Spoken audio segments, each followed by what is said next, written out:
नमस्कार दोस्तों, मैं अंकुर उपाध्याय स्वागत करता हूं आप सभी का आपके अपने YouTube channel share market analysis में। जैसा कि हम सभी ने लास्ट वीडियो में बात करी थी कि काफी सारे रिजल्ट्स आए हैं फ्राइडे पोस्ट मार्केट से लेकर अभी तक करीब 10 से 12 कंपनीज हैं जो मैं आप सभी के साथ एक एक करके सारे डिस्कस करूंगा अगली 2 वीडियो में। तो शुरू करते हैं रिजल्ट्स को डिस्कस करना। ऑलरेडी मैं आप सभी के साथ बड़े नंबर्स को डिस्कस कर चुका हूं, like HDFC bank, yes bank and Kotak Mahindra bank और रिलायंस इंडस्ट्रीज। इन 4 स्टॉक्स को, शक्ति पंप्स 5 को मैं ऑलरेडी कवर कर चुका हूं।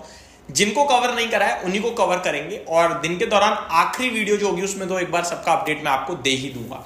तो शुरुआत करता हूं जिसके नंबर हमने कवर नहीं करे हैं। विप्रो के ऑलरेडी कवर कर चुके हैं। तो सबसे ज्यादा कमेंट जो आए हैं लास्ट वीडियो में उसमें आपका इंडियन होटल्स को लेकर आए हैं, JSW इंफ्रा और JSW स्टील को लेकर आए हैं और यूनियन बैंक को लेकर भी एक कमेंट था।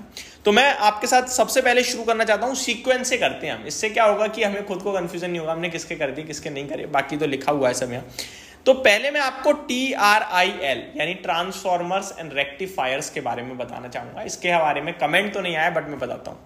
इस कंपनी के रिजल्ट्स की बात करें दोस्तों तो ये एक मल्टी बैगर स्टॉक रहा है। ये ट्रांसफॉर्मर एंड रेक्टिफायर्स जो है कंपनी बड़े बड़े जो आपके ट्रांसफॉर्मर्स होते हैं वो लगाने का काम करती है। ये स्टॉक एक बहुत तगड़े रनअप में देखने को मिला है, लगभग 180 रुपए से 700 रुपए हो गया है। अभी गिरावट चल रही है। कंपनी के प्रॉफिट की बात करी जाए तो बहुत दमदार है, लेकिन नो डाउट स्टॉक भी भाग चुका है, तो वो जरूर याद रखिएगा। 12.5 करोड़ के घाटे के सामने कंपनी का 20 करोड़ का मुनाफा आया है साल दर साल। रेवेन्यू 156 करोड़ से बढ़कर 322 करोड़ का, ये भी डबल हो गया है। मार्जिन 2.81% से बढ़कर 13.1% के हो गए हैं और कामकाजी एबिटा मुनाफा 4.4 करोड़ के सामने 42.2 करोड़ का हो गया। तो बहुत ही दमदार नंबर है। इतना ही समझते हैं, आगे बढ़ते हैं। JSW स्टील, इसके बारे में कमेंट भी था तो डिटेल में डिस्कस करेंगे। पहले कंसोलिडेटेड नेट प्रॉफिट बताता हूं मैं आपको। 2340 करोड़ से घटकर 845 करोड़ का रह गया है दोस्तों। बहुत बड़ी गिरावट आई है मुनाफे में। हालांकि अनुमान भी यही था कि प्रॉफिट घटकर आएगा, लेकिन अनुमान था 1150 करोड़ तक प्रॉफिट आएगा, लेकिन प्रॉफिट आया दोस्तों 845 का। तो ये आंकड़ा तो कुछ कह रहा है, वो यही कह रहा है कि भैया नंबर आए हैं बेहद खराब। लेकिन मैं वीडियो को आगे बढ़ाने से पहले आपको बता दूं, JSW स्टील जो शेयर है ना, रिजल्ट्स पे रिएक्ट नहीं करता है। तो नंबर खराब है ये बिल्कुल मत सोचना टूटेगा शेयर, ठीक है। वो चार्ट्स को देखकर हम डिसाइड करेंगे कि क्या होगा क्या नहीं होगा। पहले मैं आपको बताता हूं कि कंपनी का जो नेट प्रॉफिट है वो 850 करोड़ के करीब आया है और 1150 करोड़ का अनुमान था। रेवेन्यू की बात करें तो 41,276 करोड़ का अनुमान था, लेकिन आया है 42,940 करोड़ का। तो रेवेन्यू साल दर साल अगर आप देखोगे तो 42,200 करोड़ से बढ़कर 42,940 करोड़ पे आया है। तो साल दर साल भी बढ़ा है और अनुमान को भी बीट करा है। क्वार्टर ऑन क्वार्टर देखें तो क्वार्टर ऑन क्वार्टर रेवेन्यू घटा है, बट रेवेन्यू में एक तरीके से आप कह सकते हो कि बीट आया है एस्टिमेट्स को।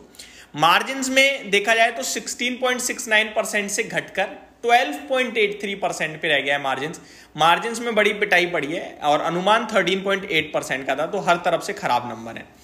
एबिटा यानी कामकाजी लेवल पे बात करूं मैं अगर आप सभी के साथ, तो 7,050 करोड़ के सामने 5,500 करोड़ का एबिटा कंपनी ने पेश करा है और अनुमान था 5,700 करोड़ का। तो JSW के नंबर ज्यादातर आंकड़े खराब दिखे हैं मुझे।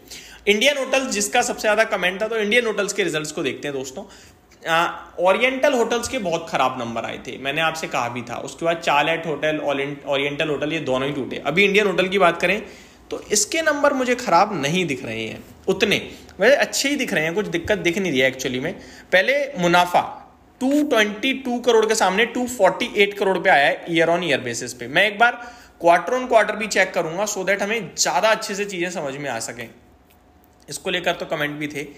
हाँ, क्वार्टर बहुत खराब नंबर हो गए। क्वार्टर ऑन क्वार्टर मुनाफा 438 करोड़ के सामने 260 करोड़ का रह गया है। तो क्वार्टर ऑन क्वार्टर कंपनी ने खराब प्रदर्शन कर दिया है दोस्तों। रेवेन्यू 1466 करोड़ के सामने 1550 करोड़ पे आता हुआ दिखा है। तो रेवेन्यू देखें तो बढ़ा है साल दर साल, लेकिन क्वार्टर ऑन क्वार्टर 1900 करोड़ से 1550 करोड़ पे रह गया है। तो रेवेन्यू भी, यानी कि एक चीज क्लियर हो गई, इन्होंने जो टॉप बना दिया है ना, अब उसको बीट नहीं कर पा रहे hotel segment. Quarter on quarter बहुत खराब नंबर हो गए हैं। अगर साल दर साल देखें तो अच्छे हैं, बट साल दर साल क्यों ही देखें हम जब क्वार्टर ऑन क्वार्टर खराब है तो। बट कहा ये मैं एक बट बहुत बोल दिया मैंने, बट मैं बता देता हूँ सारी चीजें। जो होटल कंपनीज होती हैं इनमें क्वार्टर ऑन क्वार्टर हम कंपेयर नहीं कर सकते हैं एक्चुअली में। उसके पीछे रीजन होता है सीजनलिटी का। अभी जो समय चल रहा है ये है अप्रैल मई जून, ठीक है जी, अप्रैल मई जून का आंकड़ा आया ये। अप्रैल की छुट्टियां गर्मी में जरूर होती हैं, और जिससे हम कंपेयर कर रहे हैं वो भी आपका यही था। और क्वार्टर लास्ट क्वार्टर की देखें तो उसमें था दिसंबर जनवरी मार्च, तो इन 3 का था। तो सीजनलिटी का इफेक्ट बहुत ज्यादा पड़ता है होटल सेगमेंट में। लोग छुट्टियों में घूमने जाते हैं, बट मेरे को लगता है अप्रैल से जून भी छुट्टियां ही होती हैं। तो अगर आप ईयर ऑन ईयर बेसिस देखोगे तो ठीक दिखेगा, ऐसी कोई बड़ी दिक्कत नहीं दिखेगी। लेकिन क्वार्टर ऑन क्वार्टर देखोगे तो खराब दिखेगा।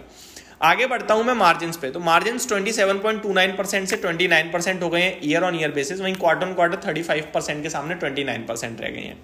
कामकाजी मुनाफा अगर आप देखोगे तो 410 करोड़ के सामने 450 करोड़ पे आता हुआ दिखा है। तो एबिटा भी कंपनी का हल्का सा साल दर साल तो बढ़ा है, लेकिन क्वार्टर ऑन क्वार्टर घट गया है। 650 करोड़ के सामने 450 करोड़ रह गया है। तो नंबर्स में मजा नहीं आया दोस्तों इंडियन होटल्स के।